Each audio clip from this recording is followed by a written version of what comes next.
one told me they haven't come in yet.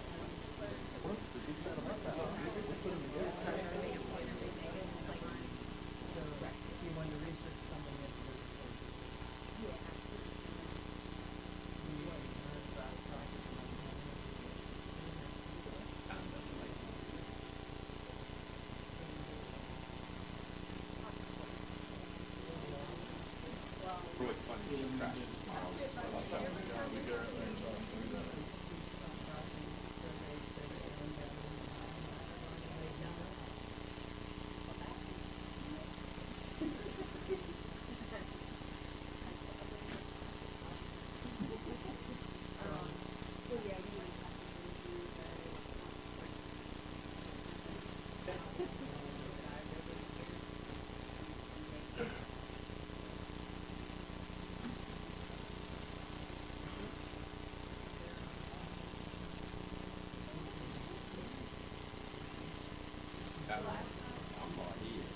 I'm just going for food.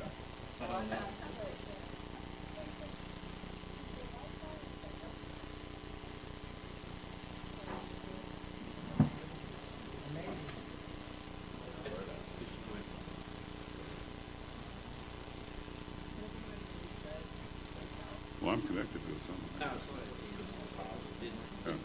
WC. Yeah. Mine did.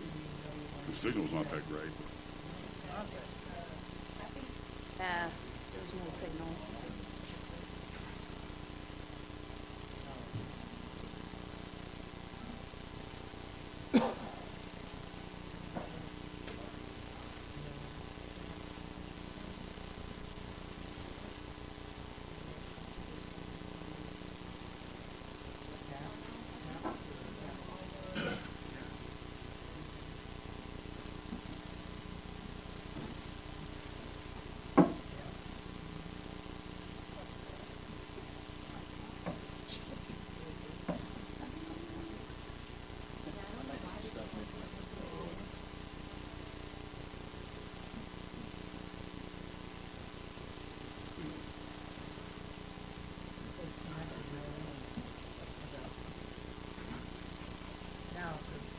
Pretty sad. I don't know about that.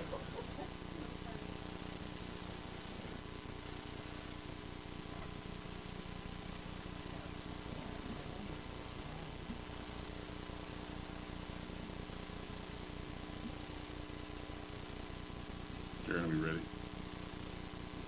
We got 4, so we're okay. They can come. Mm-hmm. Yes, you did. Yeah, you did. All right. If y'all would please stand as we say the pledge and have an invocation. I pledge allegiance to the flag United States of America, and to the republic for which it stands, one nation, under God, indivisible, with liberty and justice for all. Lord, we thank you for today. We thank you for another opportunity to be here, Lord, to serve the citizens of Walton County. We pray that you'll just give us guidance and wisdom, Lord, as we make decisions and help us to make the correct decisions on behalf of the county and the citizens who live here. We ask these things in Jesus' name.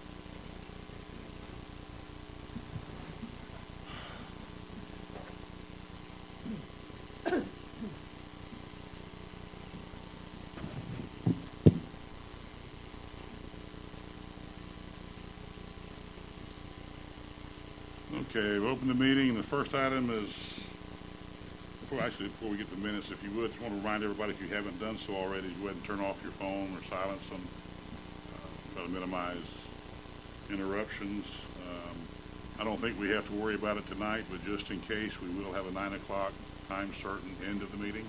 So anything that's not complete by 9 o'clock, take up to the next meeting. All I got. Next item, first item is minutes. Everybody have a chance to review them?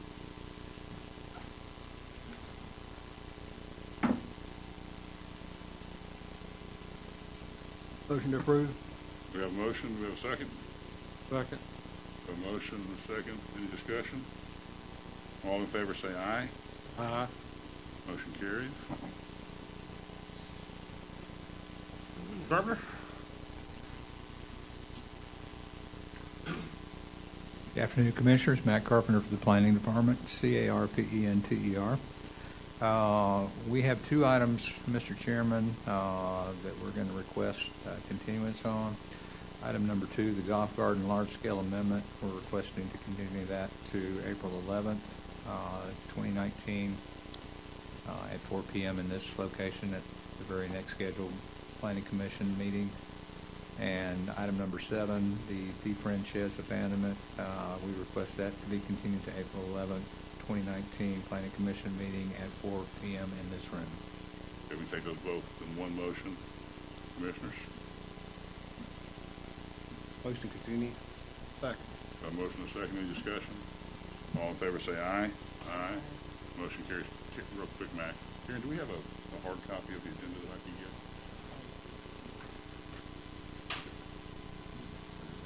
Need something.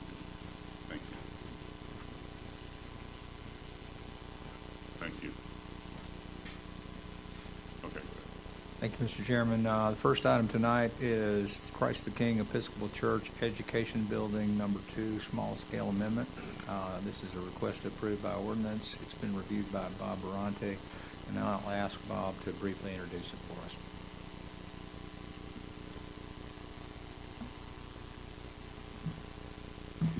Good evening, Mr. Chair. The request is to amend the Walton County Comprehensive Plan future land use map designation on 9.79 plus or minus acres from conservation residential 2-1 to institutional, and to change the official zoning map district from conservation residential 2-1 to institutional. You will see in the study that it meets the compatibility, and the standard comments have been made, and there's no outstanding comments. There will be no school board review because this is not a residential proposal. And we would like to make a requested action, a motion to recommend approval or deny of this request for adoption of the ordinance amending the Walton County Comprehensive Future Land Use Designation on 9.79 plus or minus acres from conservation residential 2-1 to institutional, and the official zoning map district from conservation residential 2-1 to institutional. I'd like to enter this staff report into the record. Good. And is there any questions of me before I turn it over to the applicant? Commissioners, any questions of staff? Thank you, Mr. Chair. I'll turn it over to the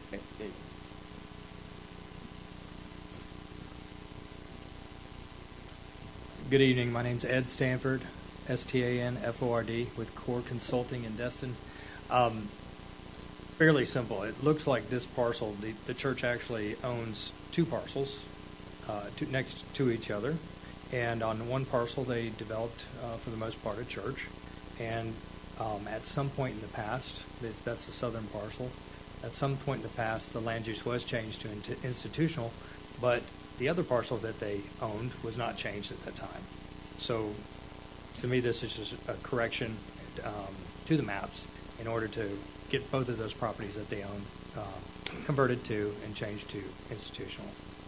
You know what their intent is on this property? What are they going to do? They're going to expand their school on this property. They have a Montessori school on site, and they're going to, they've got a big demand, and they're going to end up putting another building or two eventually. Anybody have any questions of the applicant? Just be ready to come back if we need you. All right, no problem. Thanks. We'll open it to public comments. Eric Foreman.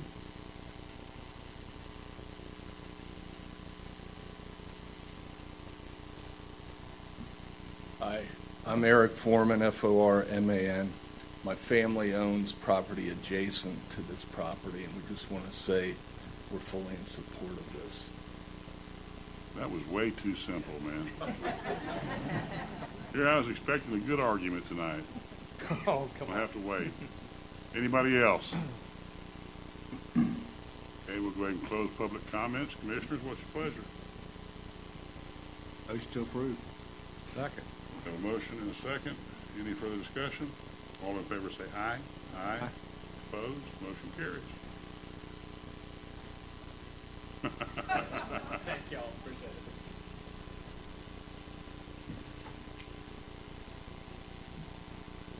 it. Mr. Chairman, thank you. The next item is item number 3 on our agenda, the Miramar-Amalfi Regional Beach Access rezoning. And this has also been reviewed by Bob, and I'll ask him to introduce. Mr. Chair, the request is to amend the zoning district map designation on 2.1 plus or minus acres from coastal center to parks and recreation. You have already recommended approval, and the board has approved the future land use change to parks and rec, so this will be just changing the zoning district. This is for the regional beach access that the TDC and the county will be putting in. There are no outstanding comments, and the school board has no comments because it is not a residential development. This is a motion. We're requesting a motion to recommend approval or denial of the request for the adoption of the ordinance amending the Walton County zoning district designation on 2.1 plus or minus acres from coastal center to parks and rec. Staff would like to enter the staff report in the record. Would you have any questions of me before I turn it over to the applicant? Commissioners, you have any questions? Not right now. Okay. I'll turn it over to the applicant.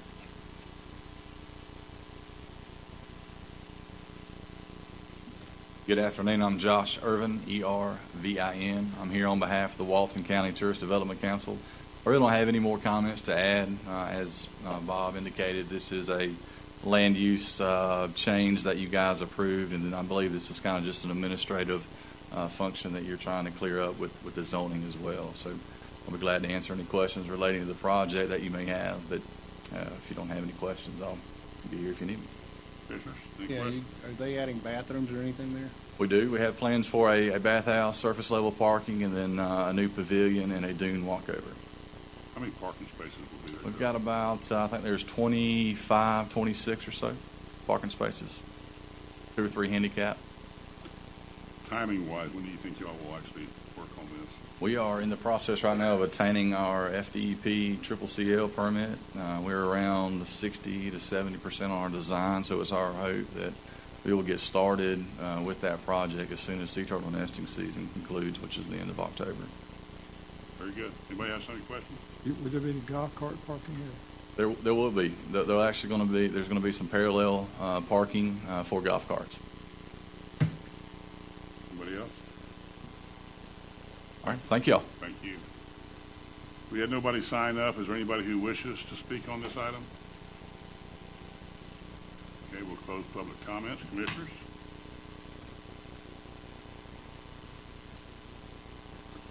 Who? I'll second it. Tom and Lee. Okay. Motion second. Any other discussion? All in favor say aye. Aye. Opposed? Motion carries.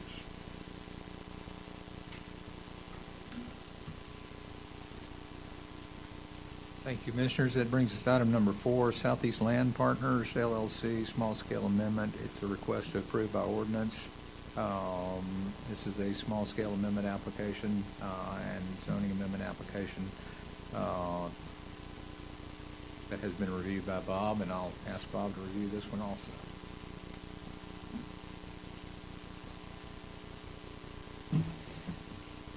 Bob, before you get started, are you the only one that does anything in that office? I'm just No, kidding. sir. I know you got some hard-working people, but No, sir. They all work much harder than I do. I kind of figured that. This is a request to amend the Walton County Comprehensive Plan, future land use map, designation, and the official land use zoning map on 3.57 plus or minus acres from rural village to general commercial, and the zoning district from rural village to general commercial. Parcel numbers are recorded in your staff report. There are no outstanding comments. It is compatible with the surrounding area, and there are no outstanding comments. Staff would like to make a requested action to make a motion to recommend approval, denial of the request for the adoption of the ordinance amending the Walton County Comprehensive Plan, future land use map designation. in the official zoning map district on 3.57 acres from the rural village to rural village to park, or to general commercial, I'm sorry. And staff would like to enter a request into the map, or into the record, please. It's accepted. Do you have any questions of me before I turn it over to staff? Commissioners, any questions? This is, I think it's kind of cool because we've had a whole lot of these north of the bay in the last several months, which is good to see. And glad to see we're getting something going on. I do have one question.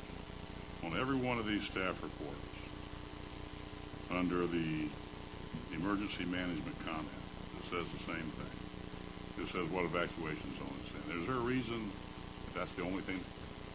Could they have additional comments, or is there? I mean, it just seems like it's.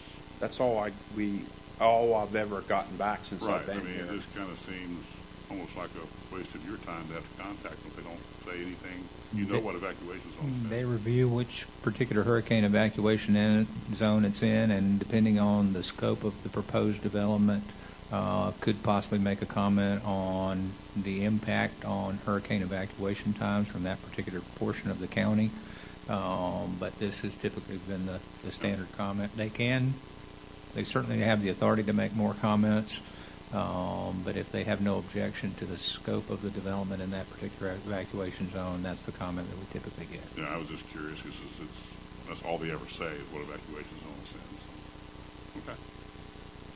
Anybody else have any questions for staff? Turn it over to the applicants. All right. Good evening, Planning Commission. I'm David Smith with Interline Engineering, and we have reviewed the staff report and agree with Bob, too, that this is located along US 331 and is consistent with the development trends in this area. So we do feel like this is what's coming to this area, as you mentioned, as well. So I'd be more than happy to answer any questions that you all have. Commissioners? You got nothing. Oh, thank you.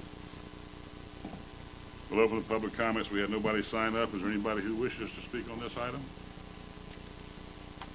Seeing none, we'll close the public comments. Commissioners, what's your pleasure? Motion approved. We have a motion. We have a second. All in favor say aye. Aye. Opposed? Motion carries.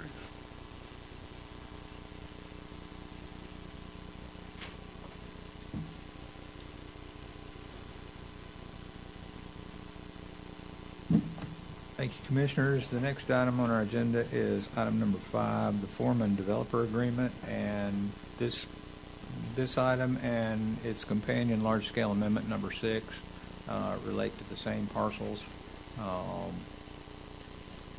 Bob has also reviewed this one, so I'll ask him to describe it for you.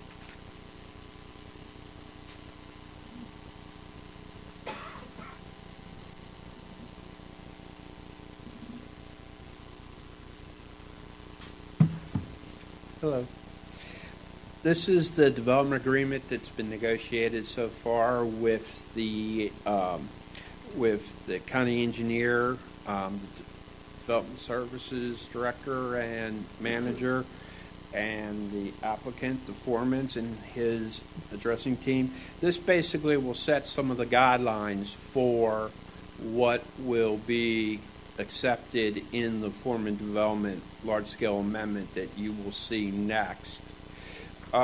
It deals with the road networks improvements, some environmental impacts, maximum density. They are restricting themselves to a max of density, height requirements, water, sewer requirements, a limitation on density, as I said, that they have capped their density. The maximum number of dwelling units will be capped at 640. They cannot go over it. They are providing inside their development agreements for workforce housing, which is much needed in the South Walton area. Their dedication of public lands for a trail and park system. And the development permits and description is exactly what they will go through to get the process finished when they enter the development agreement. There'll be the transportation agreement, like I said, that talks about transit, road extensions, and This agreement, like I said, has been worked through with both the county staff and the applicant. I'll let the applicant come up and talk more in depth than this. If you have any questions for me, I'd be glad to answer them. I do. I know when we heard this before, I mean, there were a lot of questions as far as density in the roads and the park systems and the water retention and all those things. All of those questions that we had in the comments or concerns that were brought up then, are they addressed in this document? Because I read the document and it appears that they are. Yes, sir. The notes were taken and both sides entered into. Our leadership team worked very diligently on this, and so did Sydney with the applicant. So I think that it covers everything that was a concern when we came last time, but we're back now to start it again for both this and the large-scale amendment, and then your recommendation will be made, and they both will be moved to the next appropriate BCC meeting for consideration. The state has already reviewed the LSA. There's no outstanding comments from the state. So, okay. Is this the document that will be recorded as far as that will restrict the future use of this land should they sell it? yes, as long as it's adopted. Right. And that was my question. I want to make sure that, because this, I think, covers everything we talked about Yes, before. it'll be recorded as a standalone document. Okay. Thank you. I've got a question. Okay. If I remember correctly, refresh my memory, it's going to have the same amount of density as it did before. We just Correct. it's still the same Correct. amount of dwelling. They have capped the dwellings. Okay. So Yeah, it's that's still essentially the same amount. Okay. Yes. Well, that doesn't seem to coordinate with the paragraph that talks about the overall region experiences a reduction in density by 25% and reduction in non-residential development by 50%. I don't see how that could be reduced if you're changing the zoning and allowing infill. That doesn't correlate in my mind. I wasn't here for your other presentations. Maybe that would be a better question that the applicant can get into depth for you. Yeah. Okay. I'll turn it over to the agent.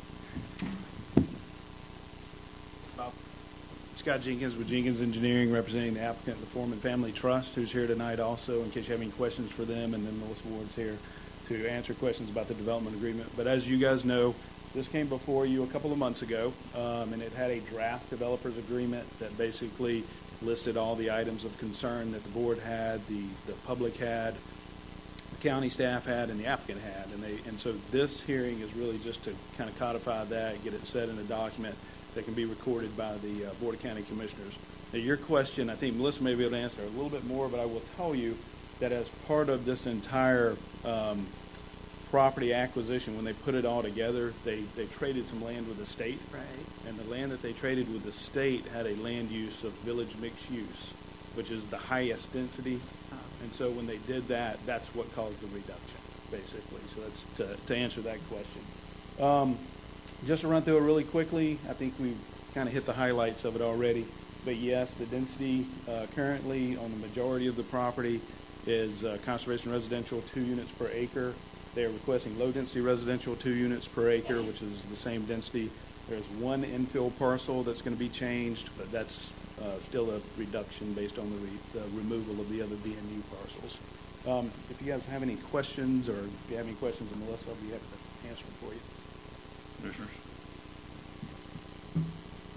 I'm not sure the order of things, but I'm curious. It doesn't appear that there's been a floodplain analysis done yet. Is that always done after they agree to change the land use? It's usually done after, and actually the developer's agreement is a requirement of that, of being able to do that work in the floodplain. It's in the comp plan. So usually you kind of wait to do that until you have a more definite technical plan for what's being proposed, because you'll include all those lakes and calculations in that plan at the time.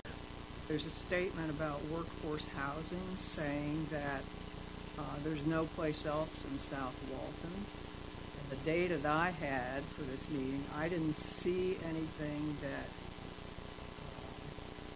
showed us that in fact there's nothing else available. Is that just a statement, or do you know this for fact, or how do you come up with that? I will let maybe Melissa answer that question. She's the workforce housing expert, so. She was earlier. Melissa Ward with Dunlap and Shipman for the Foreman Family Trust. So to speak to the statement in the analysis, the statement is that the area doesn't have, that South Walton, south of the bay, doesn't have such a conglomeration of property that would allow for them to create the balance that they need for land versus units to get to the working family housing development that they need. Workforce, working family, affordable housing, all of those require a very high density in order to develop it at a lower rate in order to sell it or rent it or mortgage it out. So you cannot, our densities in Walton County, across the board are much lower than anywhere else. 8 units and 12 units to the acre here, which is high density, is very low density absolutely everywhere else. So it's very difficult for a working family, workforce, or affordable housing project to come into this area and be able to drop even to a blanket margin. That is to say that they can't come in, build it, and walk away making nothing. They're going to lose money on the project because the property has a very high value because we have a very beautiful place. There's not enough of it to pull it together into 300 acres worth of development, and there's not enough there for them to, and it's because the value is so high that they cannot possibly sell it, put it together, develop it, and sell it with such low densities to be able to make it affordable to people who have a lower income. So what we were saying is the Foreman family property they have owned for a very long time, 75, 80, 100 years through their family over the years, and they have worked to develop a site that's good for them for that purpose. The earlier you mentioned the comment that was in the analysis that said it was reducing that. It is because, and I'm going to turn this over because I think it.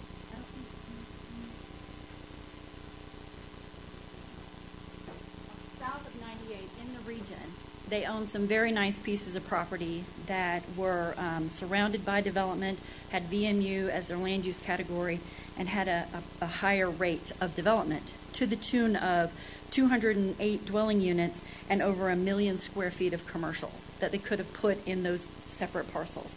However, that property was much more attractive to the water management district. So there was a swap that they made, and they actually swapped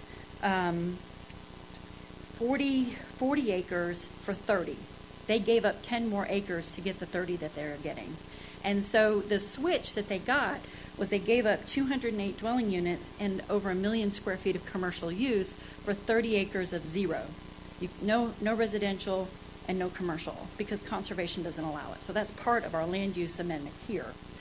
So ideally what we're saying is that you're going from on those 30 acres versus the 40 acres at 200 units to 30 acres at 2 units to the acre is only 60. That's the discrepancy. It reduces the density in that region by that amount. And the commercial is being dropped significantly from 1 million square feet of commercial that could have been developed. So that's what that's. But see, what they did was they already owned this property and they already had an investment and they've already had this for years so that they're not having to buy new property at the price that it's valued at today.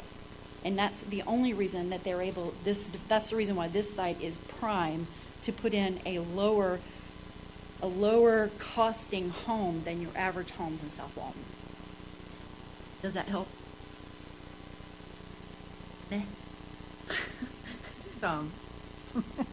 Statistically speaking, Walton County's income, average income is around $45,000. That's a 2-income family, people making about 20, around $20,000 a year. They can't afford to live down here. They can't afford to rent long term. It's just not possible. Housing down here is very expensive.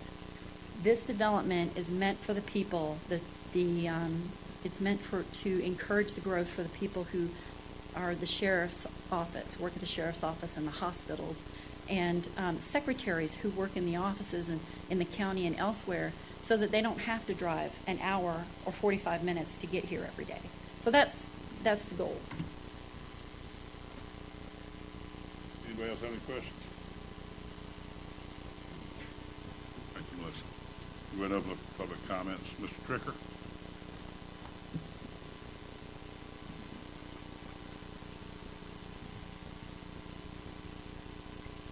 Good afternoon.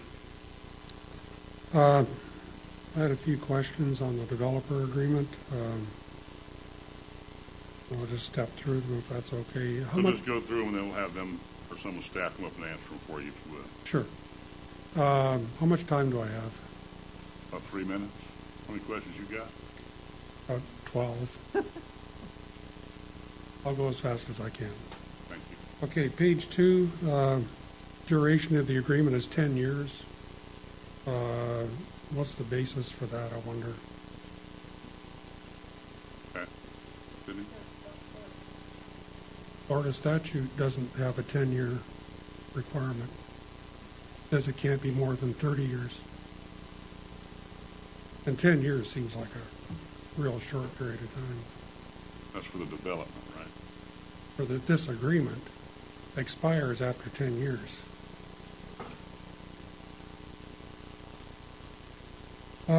Okay, some of these are nitpicky when we're talking about height restrictions. It seems like we're just parroting verbiage out of the Land Development Code, and I wonder why we just wouldn't reference it. That's minor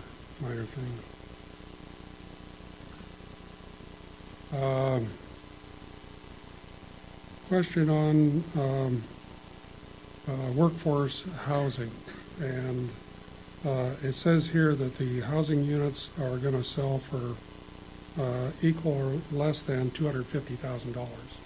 And the question is, does that really qualify as workforce housing? Well, I think you're talking about different standards. I don't think they're talking about affordable housing as... Not affordable. I mean, they're talking about something that it's not a standard term that they're referring to. It's just something that working families in South Walton County can afford to buy. Actually, the workforce housing is defined. Oh, I know it, but I don't think that's the definition. I think it's more of a working definition that they're using. Well, my understanding is it's based on median income, and in this area, workforce housing is around $180,000 if you're buying it. Discussions we had at the previous meeting, yes. It was more, it wasn't trying to meet that requirement. It was trying to meet to get to a level that working families in South Walton can afford. It wasn't trying to meet a standard set somewhere else. So it's not really workforce housing, it's lower. Workforce lower housing as a general term, not as a... Well, there's actually density... We're talking about the same thing in a different way and going in circles, okay? Well, there's density credits available for workforce housing. They're not going there. Okay. All right. So when they state that they want to go from conservation residential to low-density residential for workforce housing, it's not really workforce housing according to the Land Development Code or the comp plan. Okay. So it doesn't really qualify. I mean, when they talk about low density residential for workforce, it does not qualify under the terms of the Land Development Code. It's a term that they use, but it's not really what it is. Okay. When you're a figure of 180,000, where did that number come from? Actually, planning department, and it wasn't anything official. We just did a discussion I had with them. And for rentals. Does that take countywide, or is that for the south end of the county? I believe it's for the south. And, you know, and the median income I think is around 60,000 or something like that. I don't know. So the rental number is $650 to $750 a month is the limit. Like I said, they're not trying to meet a standard. They're using that, and to my knowledge, they're not asking for density allowances for that. It has nothing to do with that. It's simply a term they're using to say, we want to be able to put a portion of these properties, make them available to people who live and work in South Walton County. Right. They're not going by a standard set anywhere. Okay, well, it's a little bit, maybe it's a little misleading because, you know, that workforce means something. Well, and it does when you're talking about that something, but when they're making a statement and just trying to say we're going to put more affordable housing, it's a different, I mean, maybe they change the name. Yeah, that'd be better. It doesn't matter because it's the same thing in the end, right? Probably. Yeah. Even the number you're talking about is not something that's Right. actually, you know, you said that it was just a discussion you had, so we're not even sure that number's a Well, real number. there are standards. Yeah, I know, you don't have them. But they're not working off of that standard. That's not the intent. Yeah, so it doesn't matter. Cool with that. Okay, so the other question related to this is that $250,000 enforceable. How do you enforce that? Good question, Sydney. I mean, that's something that we would have to monitor.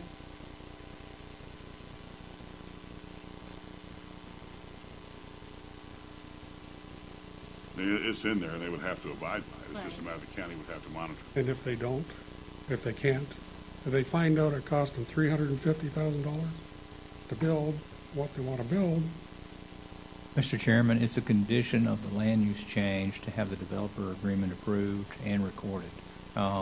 Developer agreement will have the same effect as limitations within the land use category and zoning category, which will further reduce what they can do according to the developer agreement. But it's subject to enforcement by code enforcement. Like any other code. okay. And somewhere else they, I forget where it is, but they talk about adjustments for construction costs. And it seems to me that wouldn't be appropriate to adjust it according to construction costs. It should be adjusted based on income levels or something like that. Because construction costs can go through the roof. And wages are not likely going to keep up. So I think that would be more appropriate.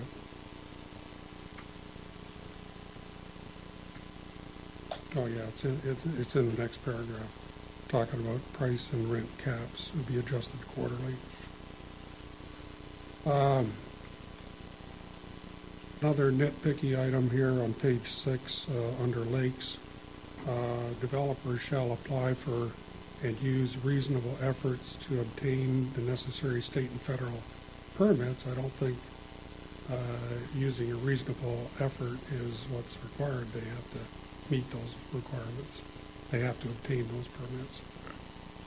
And the same thing down below, talking about the developer shall attempt to create excess capacity in the lakes for stormwater treatment. Well, if they're going to attempt to create excess capacity, you might as well not have it in here. I mean, it doesn't mean anything, right? He's going to if he says he's going to attempt to do something, that's not really a very hard and fast agreement that you can hold anybody to. I think what they're saying is in those lakes, they're going to attempt to add it into there, but they'll still have to take care of all their stormwater, regardless if they go in the lakes. Right. So they'll have to take care of it. All right. On page 7, additional land not located within the existing road easement owned by the developer and that is necessary for water treatment or mass transit stops shall be dedicated to the county. These dedications shall be credited toward the developer's dedication requirements. And I just have no idea what that means. Mac? Specifically related to transportation, an improvement would be credited towards proportionate fair share or mobility fees, depending on the timing of the development approval and what's in place at that time. Okay, so that's a offset against concurrency. Yes, sir.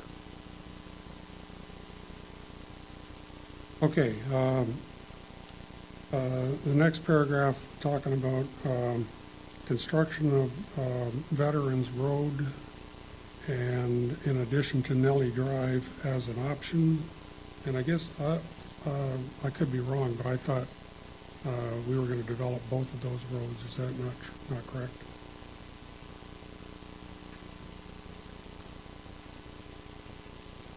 On page 7, item H. Yeah, go ahead. We'll get to all these questions answered when you get done.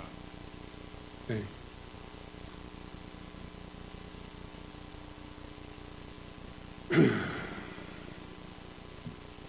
Okay,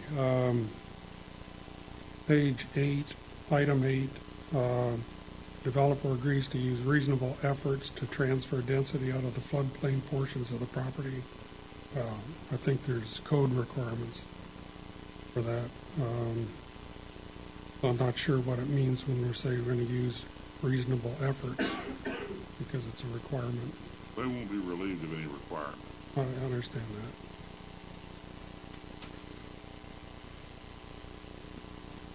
All right, that's all I have. Thank you, sir. That's enough, isn't it? Yeah, certainly. We'll have those questions answered. We'll get the developer to come up, an applicant. Thank you. Try to answer. The working family housing, as it's called in here, really in the agreement, is not really a requirement for the land use change. It's just something that the Foreman family heard was needed in the area. Talked to the local people, planning staff, and it was something that they just agreed to do. And that was the number that they came up with that seemed to be reasonable with their discussions with staff. So you're right, it's not really a number that came out of the code or anything like that. It's not really a requirement either. It's just something they decided to do to make it a better project, I think. The questions regarding the roads, yes, the plans are currently to extend Nellie Drive, which is the road by Publix, and Veterans Road all the way through. The language in here came actually from Public Works when we met with them, so that language is from those guys. The lake question and the question about permitting is really worded that way because we can't guarantee what the Corps of Engineers or the Water Management District of DEP is going to do and require. So it's hard to say that we're going to do exactly this until you actually get into the designs portion. What you have to do. Till you know what you can do, what you have to do, all those things. So that's really up to the regulatory agencies more than the developer a lot of times. Is there anything else? The other verbiage things, I'm sure that we can adjust if they feel like we need to, but it's up to you guys. Makes sense. Is there anybody else who wishes to speak? I could try to clear up a couple of things. Absolutely. Charles Foreman, and I'm the managing partner. No one put this. But managing partner of the family-owned property. It's all a number of generations involved in this. And a couple of things. One, with regard to working family housing, and let me start with the two roads first.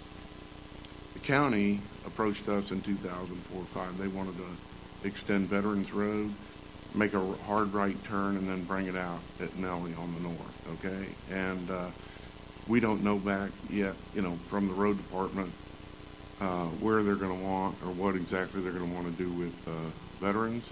Nellie is the one on the signalized intersection that they definitely want to go straight through. So that, that's how far that planning's gone.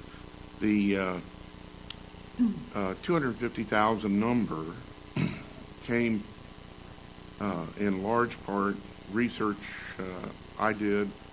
This is your Walton County Workforce Housing Study, okay? And I met as part of my analysis for 2 hours with Commissioner Nipper and Tom Baker, the Director of Public Housing. And so you have in the document a list of all of the various occupations in Walton County and what they pay in Walton County, okay? And the average for any two of them they're not all the same, but statistically, if you take the whole 62 or whatever that are listed here, and you work them out and you average, what you find out is that both spouses working, husband, let's say, is a firefighter, and the wife is a teacher, the average of these is gonna come in at right at $70,000. Okay, so the point of what we were trying to do, because the commissioners asked me to do this, was to get some people off of 331, to try and contain some trips, to make it easier for people to get to their jobs, south of the bay. And so we took that number, roughly $70,000, and backed in. At that level, you can punch in the computer on a number of different sites for getting a mortgage, but they would qualify for a 100% mortgage in the 225 to 250 range, okay? You have to tie that to construction costs going forward, because these aren't going to get built and they're not going to get sold to anybody if you know ahead of time it's a loss, okay? And the idea, the foremen, we don't have enough property, and we're not capable of taking care of the county's overall burden for people below that level, and people in poverty, and people only have one spouse working. What we can do here is get a couple hundred families with two spouses working on typical jobs in Walton County, and we can put them in here where they will be able to get to work easily, not be fighting with everybody over the bridge, have shorter distances. Hopefully, also in this agreement, if the county gets to a mass transit thing, we've made arrangements, and we said we will commit to putting in a mass transit stop. We can't say what, because the county doesn't know what they're doing, but we'll put it in, and then maybe these people can ride shuttles or trams or whatever, buses, to where they have to get to and from, and further reduce the traffic. That was anyhow, that was a situation. That's where it came from. It wasn't a flippant number, and I vetted it with current developers, and D.R. Horton's currently building townhouses down there, the only thing in town, and they're right at that 225 to 250 range is where they're going out. So, it just may work. We hope so. We think it will, and obviously it's a lot less of a monetary return to my family or the builders to do that, as opposed to a $400,000 or $500,000 house. So, that was the commitment we made when we started this process, and that's where we came out on it. With regard to the lakes and stormwater, I just make the point that we're going to try to get those done as big and have as much capacity as we possibly can, but that isn't going to be, up to the county. It's not going to be up to us. It's going to end up being a water management and Corps FDEP thing, and that's the next step, go deal with that. So thank you very much for your time. Is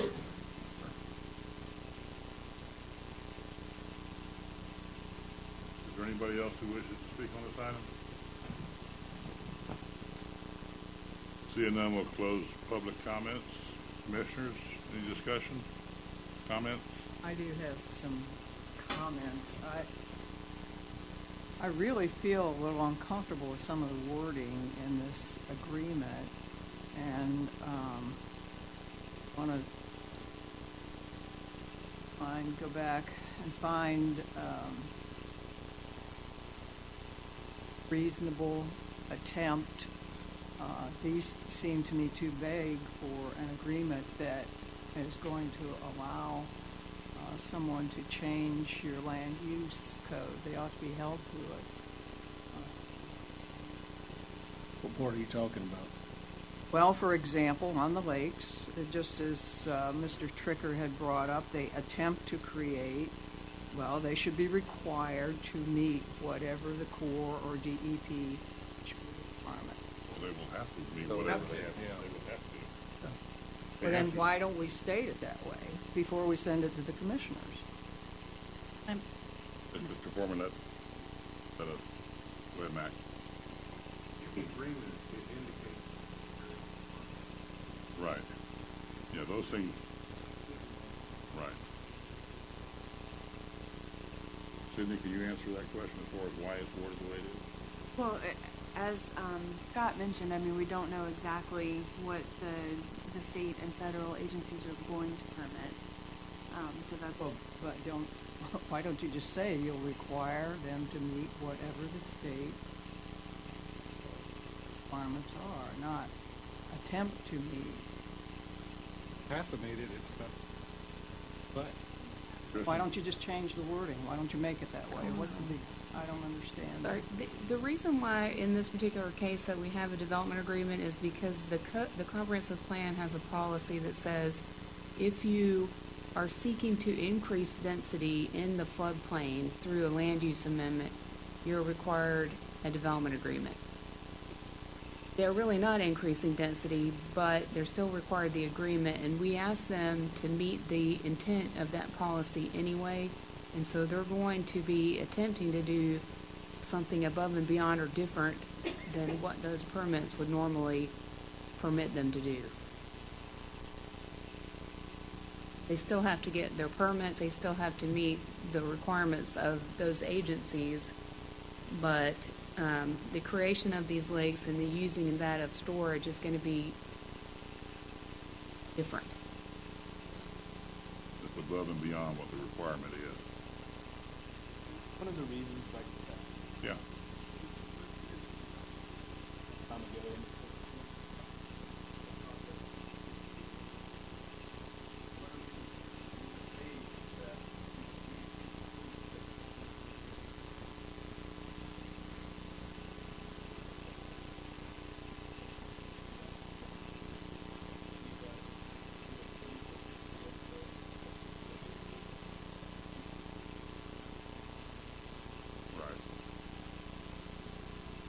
they don't have to build these lakes either. I think that's where the shall apply for and use reasonable efforts to obtain. That's if they build the lakes, right? that's correct. I mean, If they're not gonna build them, they don't have to. they don't have to, and in order to develop it at the scale that we're talking about or looking at doing, they'll need to do some lakes and things like that. Obviously, for stormwater, they certainly wouldn't have to be 80 acres of them like we have shown now. That would be more of a regional improvement, and that's why the foremen want to do it. And hopefully we'll get to that point, because that's when you'll actually do some good for the area. But, you know, can't.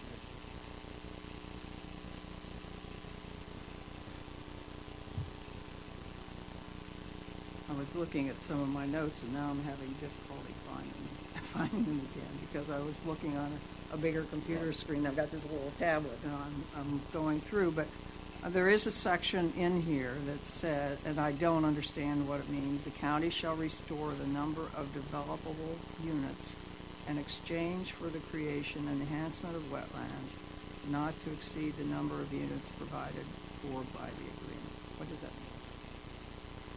That particular language is drafted simply to say that whatever area that is used for the lakes, the density is transferable so that the overall 640 is not decreased even though they're using it for the lakes.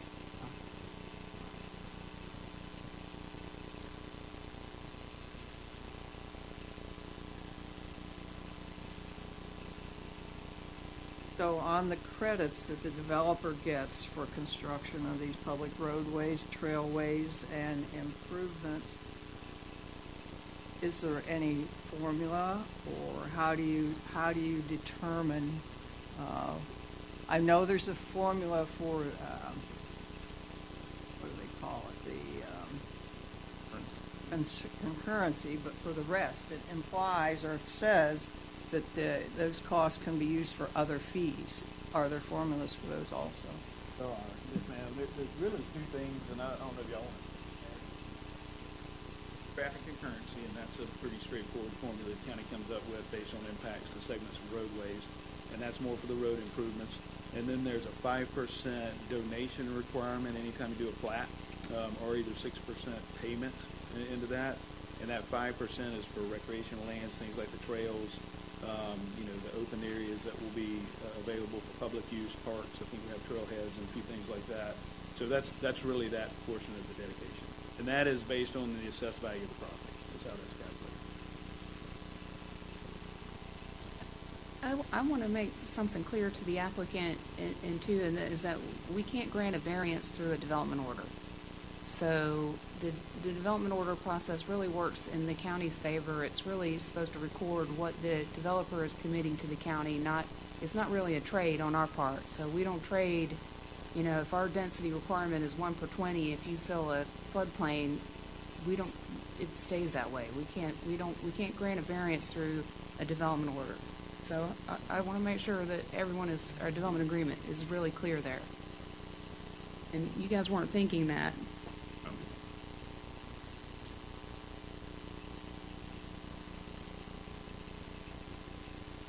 I really don't have, I think, any more questions. I think Fred asked some of the ones that I had, and I asked a couple earlier.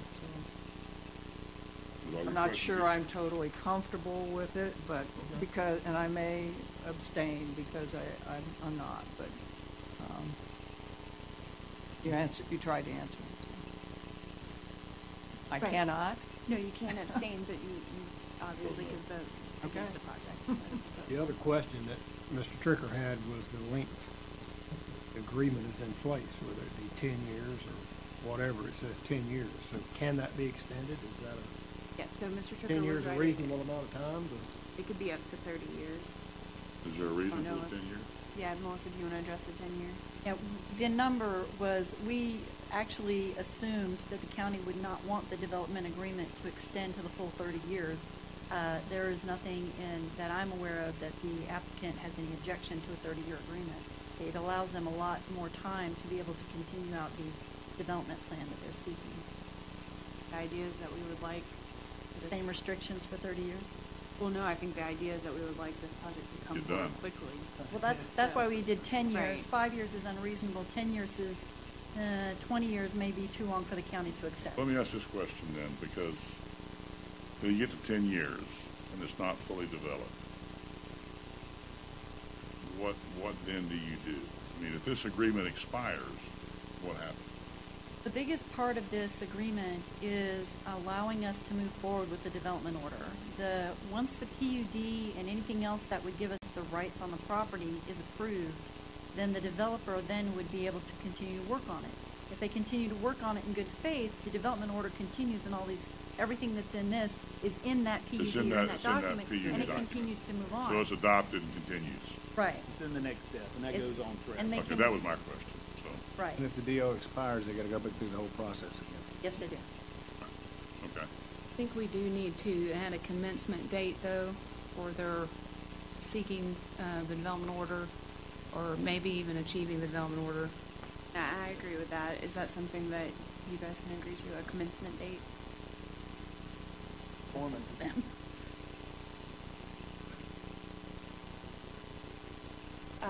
A date by which you obtain the development order for the project?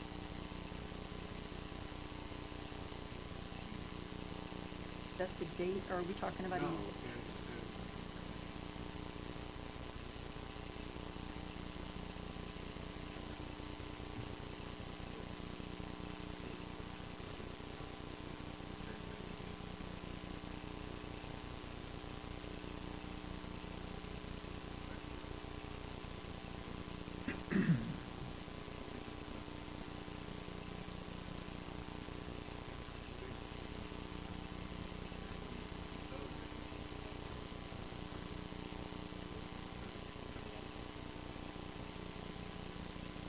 What I would suggest, if that's a concern of the board, is maybe that, you make a recommendation that staff continues to work with the applicant before this goes to the BCC, so address any concern there might be about ensuring that this is commenced within a reasonable time period.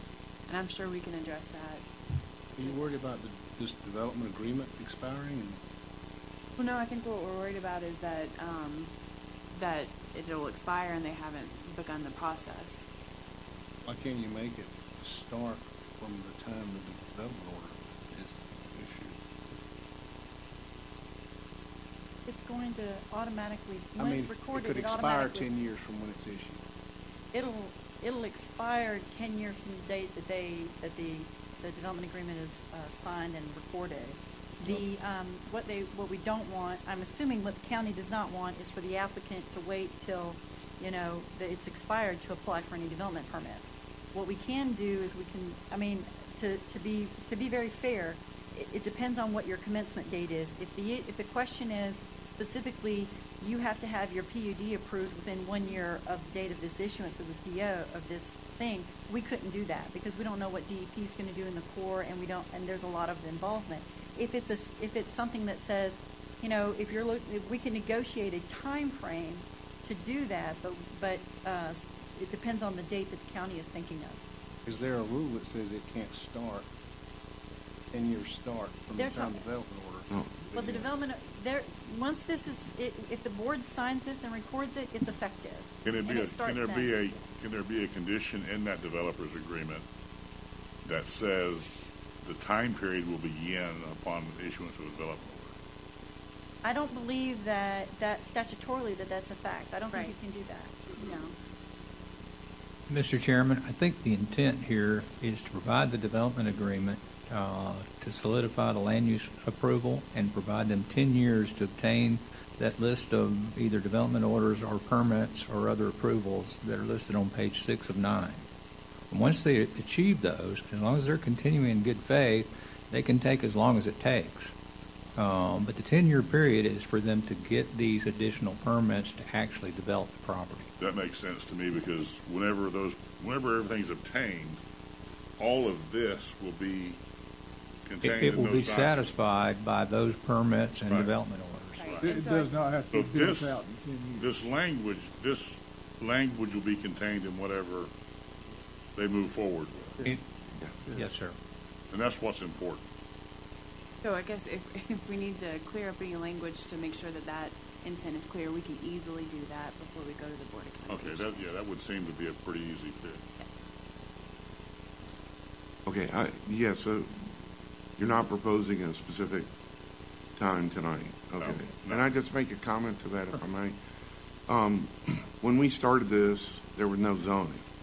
And zoning's coming in, although it's under challenge, I think. And so the next thing you're going to get to is the thing that was already approved, which was our land use amendment for transmittal, which the county transmitted. But there's a lot of that stuff happening right now that would apply to us. One, is FDEP going to take over the federal jurisdiction, the 404 rule, and do it from the Army Corps?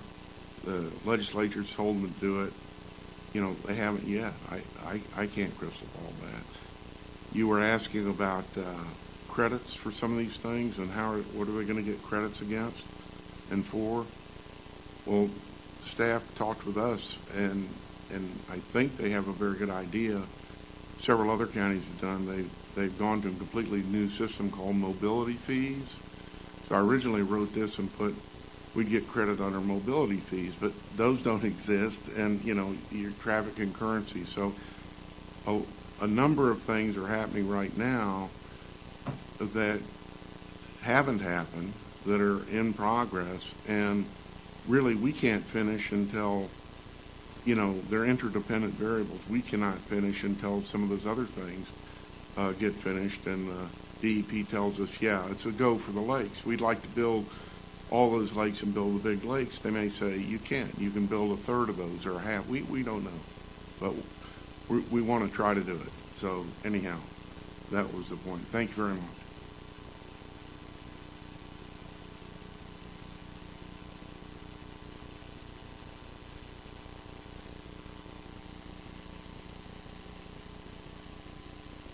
Trying to think where we're at here. I think the intent is to ensure that the language in the development agreement Modified in any yes, subsequent development. because it's clear because if you go 10 years and nothing started, and this expired, they've got a land use change that they can do whatever they want to do with, according to the rules. I think the intent is, and I think that their intent is to comply with what's said. As long as this is adopted in the PUD agreement or whatever else you got to do, then this is enforceable, no matter when it's done. And I think we can adjust that with the applicant. Okay. That doesn't seem real hard to accomplish, but I think that's the concern. Anything else, commissioners? We have a motion or no? Motion to approve. Second. A second. Any further discussion? All in favor say aye. Aye. Opposed? Opposed. Motion carried. One vote. I will say we do need this kind of housing down there because there's nothing down there in this price range right now, so. Absolutely.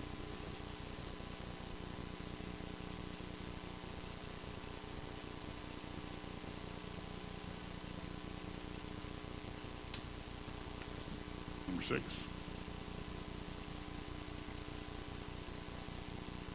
Thank you, Mr. Chairman. Number 6, the Foreman large-scale amendment. This is a request to approve by ordinance. It has been reviewed by Bob Barante. I'll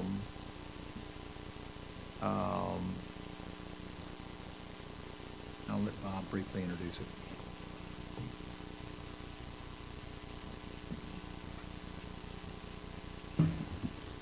Good evening. This is basically the same future land use that you saw and took action on. We have brought it back to what we're going to do is we're asking for a recommendation to accept the current land use and the zoning. So this is why we've started it back. It's already been reviewed by the state and they have no issues with it. So this is to amend the Walton County Comprehensive Plan future land use map designation and the official zoning map district on 282.05 plus or minus acres from conservation and conservation residential 2-1 to low density residential and neighborhood infill. The parcel numbers are located in your staff report. There have been no outstanding comments. It meets the compatibility. There are, as I said, the school board has made comments talking about the school improvements in the levels for the schools is contained on page 3. Staff would like to make a motion to recommend approval or denial the request for adoption of an ordinance amending the Walton County Comprehensive Plan future land use map designation from conservation and conservation residential 2-1 to low density residential and neighborhood infill and change the official zoning map district for conservation and conservation residential 2-1 to low density residential and neighborhood infill on 252.05 plus or minus acres. Before I turn it over to the applicant, does the commission have any questions for? Questions for me? As usual, I do. Did you say that this had already received? Yes, ma'am. It was transmitted once. It was the history of this is it's gone through the process once to the Board of County Commissioners. Okay. Board of County Commissioners did the transmission approval. It was transmitted to the state. One comment came back from FDOT. That comment was addressed, and we received a no objection letter from them. So the next step, once you take action, whether for or against, it will move to the planning or the BCC for their consideration and adoption. So this went through all of the wetlands and whatever else, the DEP and all those things already, or this still has to be done for The this future also? land use did. there will be issues raised at the technical time, which will Sure. be done at the Okay. development But- order. But we're just looking at the Okay. use of the land All this right. evening. But yes, the appropriate departments have reviewed. And any other questions, sir? Not right now. The applicant is here to make a further presentation for you. And can I enter this into the record, please? Thank you. Won't say a whole lot about this because obviously it's already been heard once. It was approved by the Planning Commission, was approved by the Board of County Commissioners, was transmitted to the state and came back with no objections from those guys. This is really just to, I guess, basically kind of codify the 2 unit per acre limit that's on this property. And I think we'll be happy to answer any questions if you have anything. There's no changes since the last time we saw. It's the same proposal. Same proposal, yes. Plus the developer's agreement, which Right. I already heard. That's correct. Anybody have any questions for the developer? Applicant? Sorry, that last part you added was it's the same development agreement? It's the same with the developer's agreement that you just heard. It had a draft of it earlier, now it's just more fleshed out, the one that you just So heard. are we saying then that the development agreement, when it's modified, applies to both of these? It will apply to this land use change. Same thing. Yes, ma'am. Anybody else? Thank you. Thank you. Anybody wish to comment on this item? Mr. Tricker?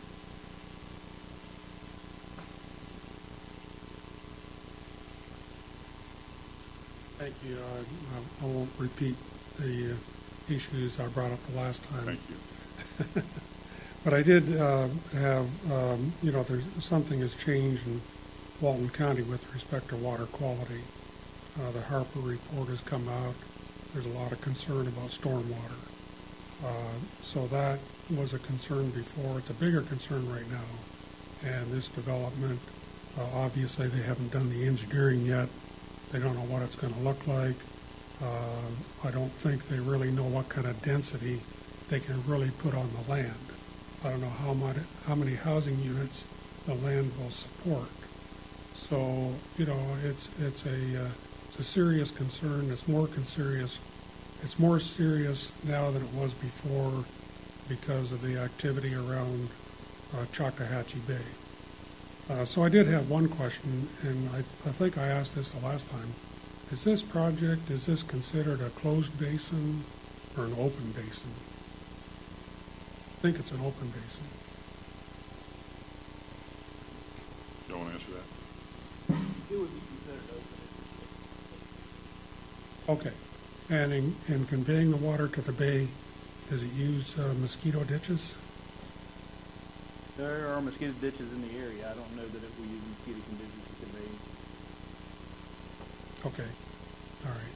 So, our preference, of course, would be not to do the land use change. I think it should be done concurrently with the PUD, and I think it could be handled that way, but I understand that this is the way you're going to go on it, so I give up.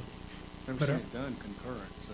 Well, it'd be a lot easier. This is It'd be a part lot of the better problem. from our point of view because then we could address the stormwater issues, the floodplain issues, and the wetland issues. At this stage of the game, we don't know what this thing looks like.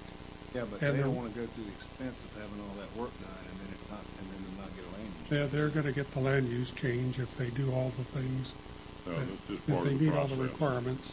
So Careful on their part. we just feel better if we could see what it is. Okay, you know, thank you. but- Okay, thank you.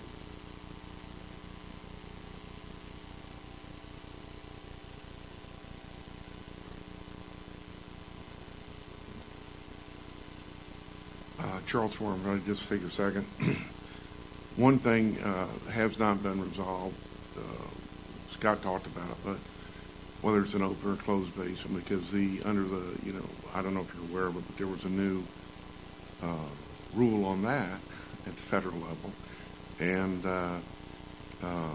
everything but a mosquito ditch that comes through and has forever and ever, we don't own, dries up from time to time. So that determination has not been made.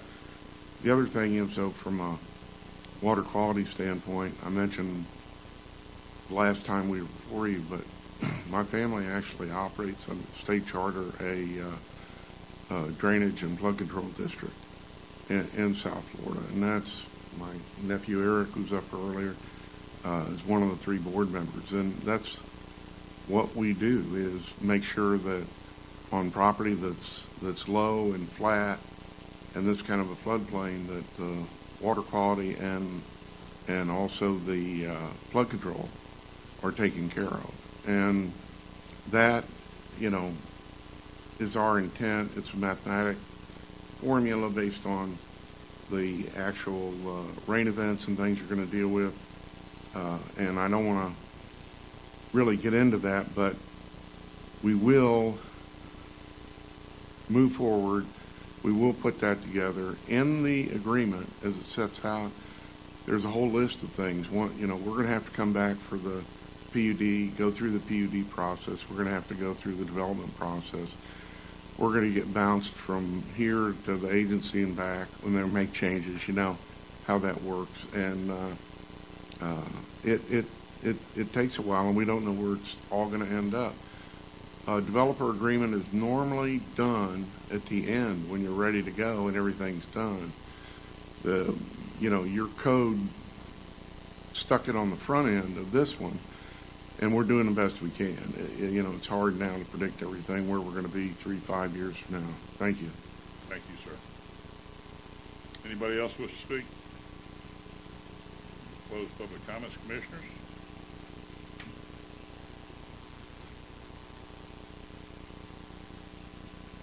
Motion to approve. Second. Motion and second. Any other discussion? All in favor say aye. Aye. Opposed? Opposed. One opposed. Motion carries. And we're going to take about a 15-minute break. Come back.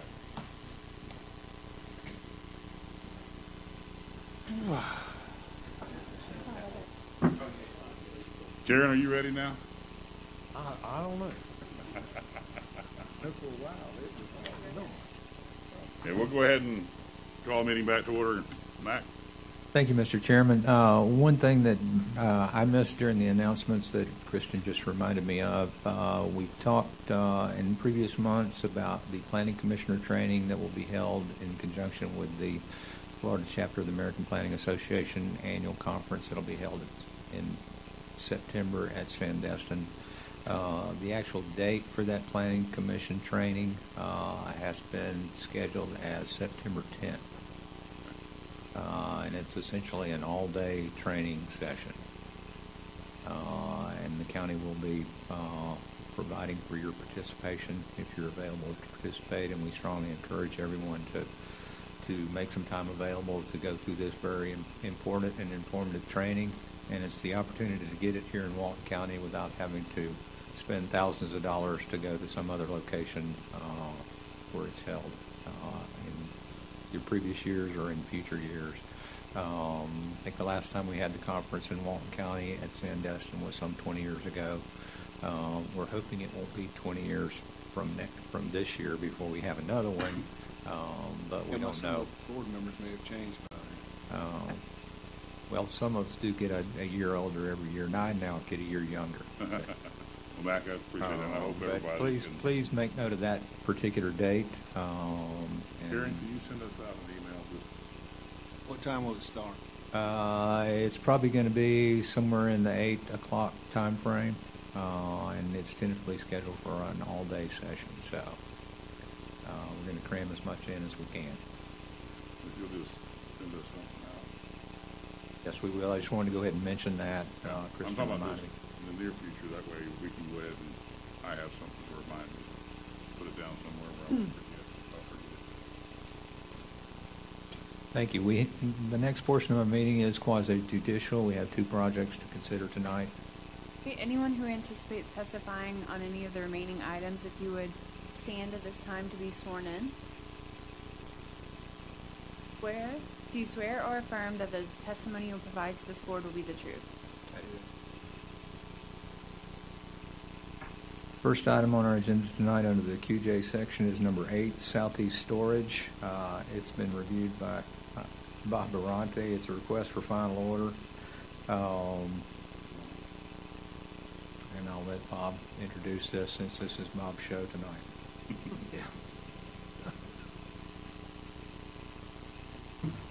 They don't usually let me out of the office. This is a major development order application submitted by Construction Design Management Incorporated on behalf of Zach and Luke Williams, requesting approval to develop a 3-story, 375 square feet building to include 355 self-storage units on 4.01 plus or minus acres with the future land use of coastal center mixed use. The comments have been addressed.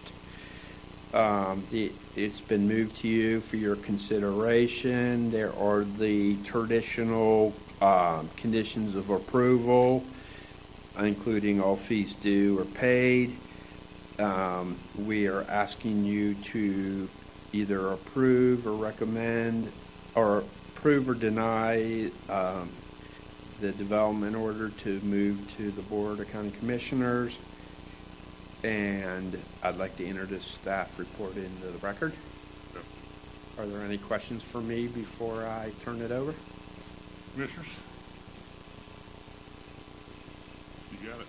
Thank you.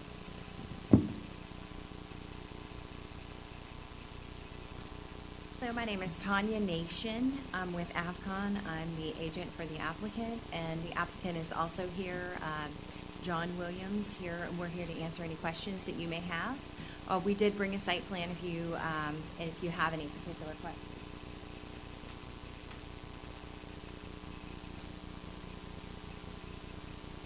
What's currently on that property? Is it warehouses? Yes, today there are 3 warehouse storage buildings there.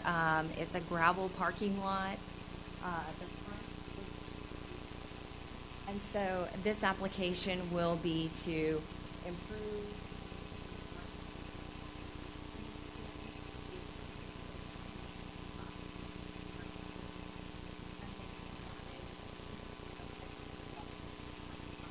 with the current land use code. So, and as part of this application, one thing that we did do is our primary access will now be from Highway 98. And so we will have an exit only. So it will actually reduce the amount of traffic on Forest Shore Drive. We're providing better vegetative buffers, and the overall view from the community on this, it will be improving because we're increasing that vegetative buffer. What kind of impact will it have on Highway 98 people trying to get in? Based on the traffic that we've projected, there's not a lot of trips associated with self-storage. So I don't have the traffic report handy, but we were not adding a lot of trips during the PM peak hour. This does show, just for clarification purposes, we do show an in and out here, and we had to do that for the fire department. Just for safety access, they wanted access to both gates. But this is an exit only on Forest Shore. So the exit will be gated? It will be gated, yes, sir. Anybody else have any questions? So you're going to redo the existing buildings, reskin them and pave that parking lot and then add to the front of it? Yes, sir. And then we're also expanding the stormwater. This area is just a low-lying area, so we're bringing the stormwater up to compliance. Anybody have any questions for that? Thank you. We had nobody sign up. Is there anybody who wishes to speak on this item? Seeing none, we'll close public comments. Commissioners? Motion approved. Second. Have a motion and a second. Any other discussion? All in favor say aye. Aye. Opposed? Motion carried. Thank you. Thank you, Commissioners. Our final project for consideration tonight is the Camp Creek Residential Major Development. It's requested to approve by final order. It's been reviewed by Renee Bradley, and I'll ask her to briefly introduce it.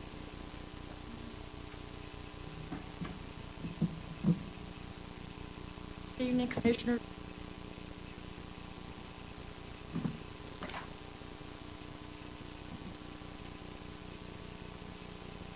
Hear me? This is a request that's come in by Kimley Horn on behalf of St. Joe Land Company, requesting approval of 262 single-family lots on approximately 330.81 acres with a future land use of village center for the Bay Walton sector plan. This project's been through complete technical review. There was still outstanding comments from fire in your staff report that has been responded to since that staff report's been out, and Sammy has given approval. Additionally, on this project also went to the Design Review Board for landscape approval along US Highway 98. So the board's aware of that. That got unanimous approval as well. We do have one condition that we're requesting in this project. If y'all remember our plan unit development PUD that came down through the Camp Creek Watersound Origins, Watersound North project a few months ago, we had some comments that came from the Planning Commission about the intersection of 30A and Watersound Parkway. We had a condition as part of that development order approval at the BCC that we would have an analysis done of that intersection. That analysis has been done, and as was stated in the original DRI, for an eastbound left-hand turning lane to be placed in that. At this time, we are requesting conditional approval to move forward to the board that we get an agreement with Public Works and a time frame for that to take place. So we would like to add that as a condition of approval as we move forward, if this board chooses to approve this project. So the condition is that there would be a left turn lane as you're going east on 30A to turn onto South Watersound Parkway? That's my understanding, yes, ma'am. Could I answer any other questions for the board? At that time, I'll turn it over to the applicant. Thank you. I'd like to enter staff report into the record, sir. Everyone. Brennan Clayton here, representative for the applicant. As Renee said, this major development order application, 262 homes. If y'all have any questions, I'd be happy to answer. Commissioners? These lot sizes look larger than normal. They are. They're about a quarter acre, half acre. Some of them look larger than that. Some of them are a little over a half acre in places.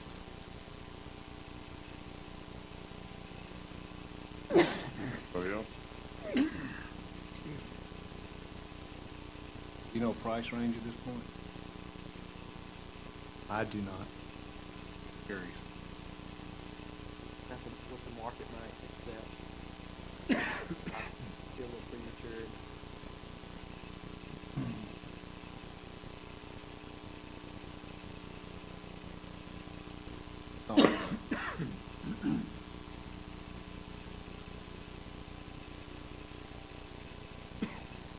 Reading this traffic occurrences, Renee, is that the whole thing behind the turn lane? That was in the original DRI, sir, about that that turning lane at what time it was warranted, which was kind of left up at Public Works at this time. And as a Planning Commission and Public Works, we've been talking with St. Joe for a while about getting something done about that intersection. We feel like being they've transferred trips south of 98, now is a good time to get that to happen. Right. Thank you. So that was the condition you're talking about has to do Yes, with sir. just that. Yes, sir. And you had a new analysis that was handed out Yeah, I see it. that also, they come back to that same conclusion. Okay. Thank you. Okay, if there's nothing else, we'll open up for public comment. Nobody signed up. Anybody wish to speak? Close public comment. Commissioners? Motion to approve. You have the conditions on that traffic? Yes, with the conditions and that Renee mentioned. You have those? Renee, you want to give her those conditions? I'd like to make the condition that there be a right-of-way agreement with Public Works and a time